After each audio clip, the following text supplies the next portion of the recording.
Pol, tariklah. Diterangkan bro. Mana bang? Dah. Ya. Baik mas, selamat Baik, siang ya. siang Mas. Mas Puji kan salah satu katakanlah tokoh masyarakat ya. Katakan Ya, saja enggak apa-apa. Katakan saja ya. Terus kalau bergelut di bidang pemerintahan juga, di bidang politik sudah bagian daripada kehidupan mas. Oh iya. Sosial Kebetulan ada rencana pemerintah daerah Kabupaten Bengkayang mas untuk melakukan pinjaman Ya. kepada pemerintah pusat ya, yang namanya PEN. PEN ini nanti mas jelaskan kepada masyarakat biar masyarakat juga mengerti tentang PEN ya. Ya, siap, Kayak siap. gitu.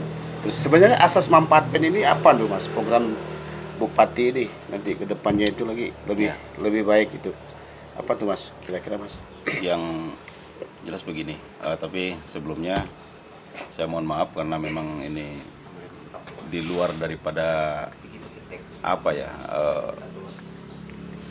rencana sebenarnya, tapi tidak masalah, hanya sedikit memberitahukan kepada masyarakat, walaupun mungkin pihak pemerintah sudah menjelaskan lebih detail ya, hanya masyarakat juga kepingin paham, kepingin tahu apa sih itu kan gitu sebenarnya.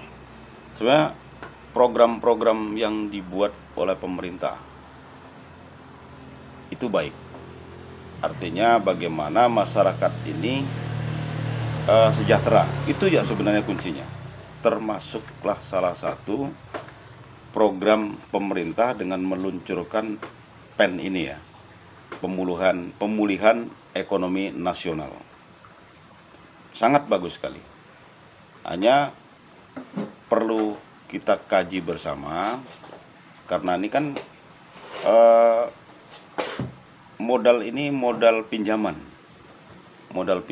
yang nantinya akan dikembalikan, walaupun tidak memberatkan ya, tapi kan harus sesuai dengan pendapatan asli daerah. Nah, ini Kira-kira ini kan pinjaman ini kan pemerintah pusat kan mempersiapkan 20 triliun itu. 203,9 triliun.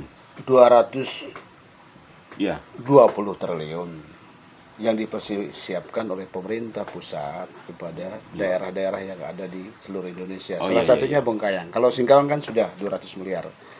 Nah, saya bertanya mas, kira-kira apa nih asas manfaatnya nih mas nanti ke depannya? Apa-apa peruntukan yang harus dibangun oleh pemerintah? ya. Jadi begini, namanya dana pinjaman apa saja lah, termasuk kita saja. Kalau kita minjam tapi tidak punya rencana yang matang, itu nanti akan menuai kegagalan dalam pengembalian. Salah satunya apa tuh dari Ya. sisi Manajemen. Salah satu Azas manajemennya manfaat yang ditanyakan tadi. Contoh Lanjut. begini, anggap dikasihkan ke dinas PU. Dinas PU umpamanya 200 miliar. Ini kan harus punya grafik tersendiri sebelum mengucurkan dana itu. Tanya ke statistik, berapa sih pendapatan per kapita keluarga sebelum mendapatkan dana PEN? Kan begitu. Karena setiap pembangunan yang hadir, baik itu bidang pertanian, perkebunan, jalan, konstruksi, sekolahan, itu kan semuanya untuk meningkatkan. Kalau contoh sekolahan ya dibangun, itu untuk apa? Untuk mencerdaskan kehidupan bangsa.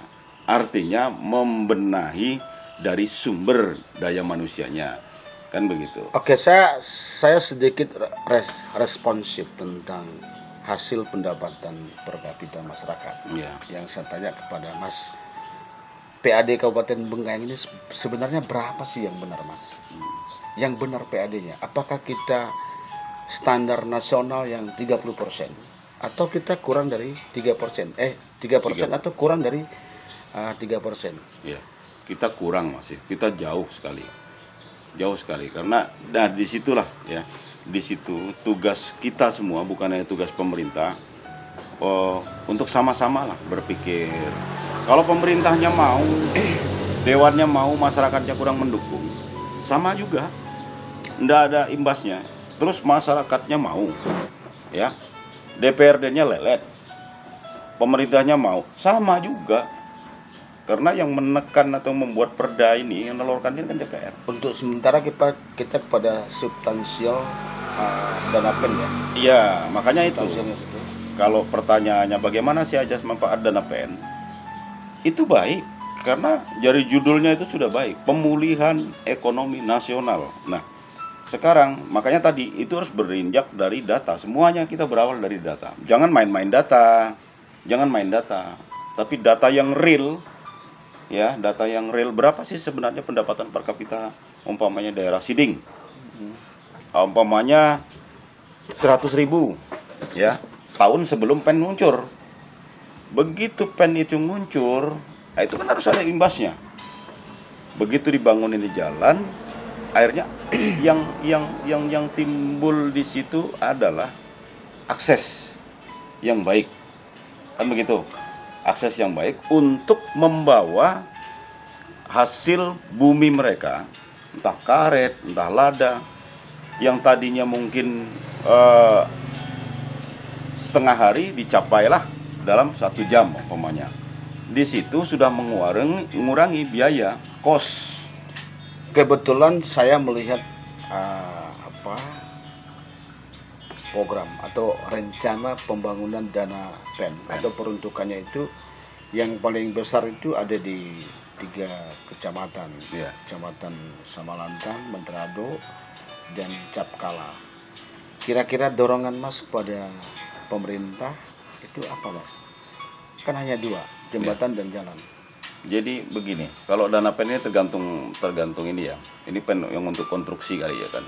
Nah, penggunaannya itu sebenarnya banyak sebenarnya, mau untuk sosial kah, untuk pendidikan kah, untuk konstruksi kah. Tapi kebetulan yang saya dengar ini, yang saya baca itu kan saya melihat untuk konstruksi ya, untuk jalan ya, akses. Dan ini juga harus dimulai dari data. Tidak bisa sekonyong-konyong, seujuk-ujuk, oh si kecamatan A kita kasih 50 miliar, oh kecamatan B. Tapi itu berawal dari data. Kira-kira sudah menguasai enggak pemerintah daerah pada data? Yakin saya, asal tidak bulat-bulat datanya lah ya. Begitu. Tapi fakta di lapangan memang saya melihat Menterado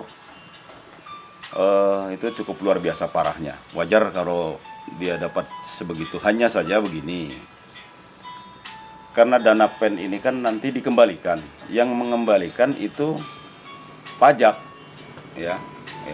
Jadi semuanya ini kan bayar pajak, semua kecamatan. Jangan hanya 7 kecamatan, ya seluruh kecamatan lah. Umpamanya ini ada 40 miliar, kurangi 5 miliar nih, jadi tinggal 35 miliar. Nanti yang satu lagi kurangi 5 miliar, kan sudah 10 miliar. Taruhkan ke kecamatan B yang belum dapat. Oke, sekarang kita punya APBD dengan APBDN, dakdau. Nanti umpamanya yang tidak dapat kita kasihlah, fokuskan ke dakdaunya, kan begitu. Tapi saya lihat kan program Bupati melalui Dinas PU ini begini, Mas.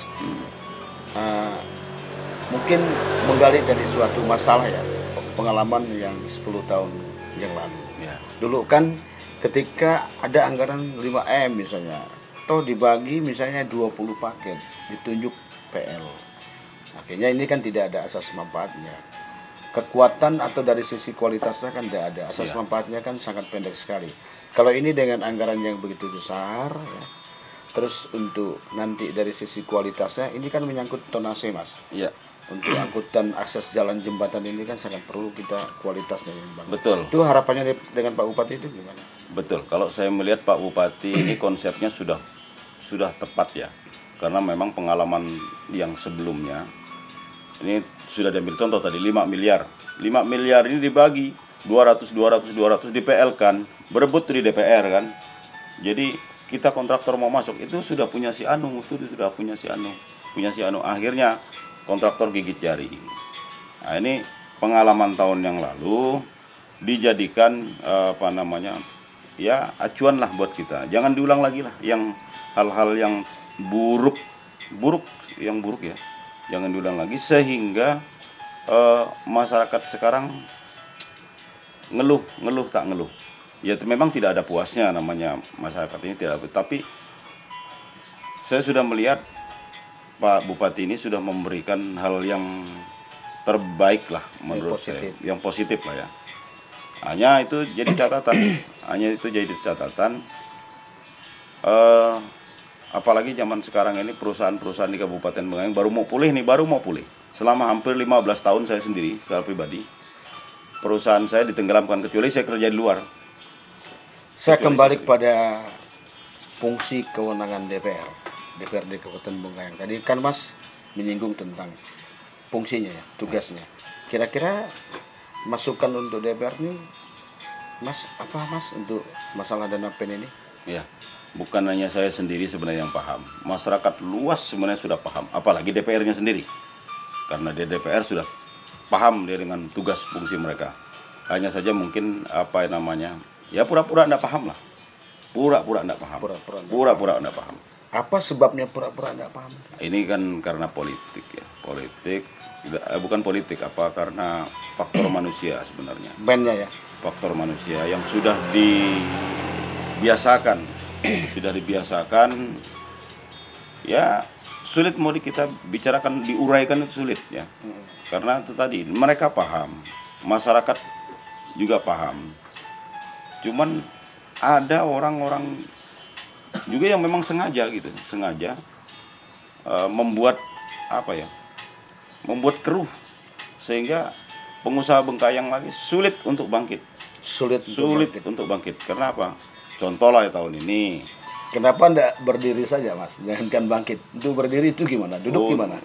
Untuk berdiri saja bahaya itu, udah bangkit lagi itu. Jangan sampai bangkit itu. Kaya nanti bahaya. Ah itu. Itu ya. Jeleknya kita di situ. Oke. Permisa ya. Kami berada di Jalan Satu Atap hari ini, berbincang-bincang dengan aktivis senior, tokoh masyarakat yang tidak asing lagi ya. Ini Mas Puji Siswanto ya, di mana beliau juga salah satu penggiat pembangunan daerah Kabupaten Bengkayang di bidang sosial ya Mas ya. Nah, pesannya untuk memajukan suatu negara dan pemerintah. Hanya satu mungkin jadi catatannya. Apa kira-kira Mas? Satunya Mas. Gini, kalau Bengkayang ini maju ya, nampak itu maju kan, biasanya mobil banyak gitu kan, maju motor banyak di kota itu. Nah sekarang yang dikatakan maju dengan tanda kutip, kalau pengusahanya itu kaya, sukses. Kalau pengusaha miskin ya tidak maju-maju. Tidak bisa maju. Apa yang dialami kalau tidak maju-maju? Iya, tidur. Ibaratkan pancing gitu. Iya. Sekarang kan udah gampang mau lihat Bengkayang tanpa Pulian yang bangun hotel itu. Bengkayang jadi hutan kok. Jadi Mas, saya tanya nih, ini pertanyaan terakhir nih. Mas tahu persis enggak PAD Kabupaten Bengkayang ini tahun 2001 berapa sih? Bukan, saya enggak tahu. Saya enggak mau tahu lah. Enggak mau tahu. Nanti kalau saya mau tahu ke dalam-dalamnya susah ngomong mah. Payah ngomong kita ini. Payah ngomong. Biarkanlah itu tugas mereka lah. Yang jelas masih jauh itu aja. Jauh gitu ya. Jauh. Kan udah tahu lah ini jauh, lemah. Cari kelemahannya gimana sih kan gitu. Baik. Makanya untuk ke depan tolong juga bangkitkanlah pengusaha-pengusaha Bengkayang supaya bangkit, berdiri dan bergerak. Gitu. Baik. Itu pesan Mas Puji ya, permisa. Duduk, bangkit, berdiri dan bergerak. Ya. Adil Katalino, Bajuramin Kak Saruga, Basengat Kak Jubata.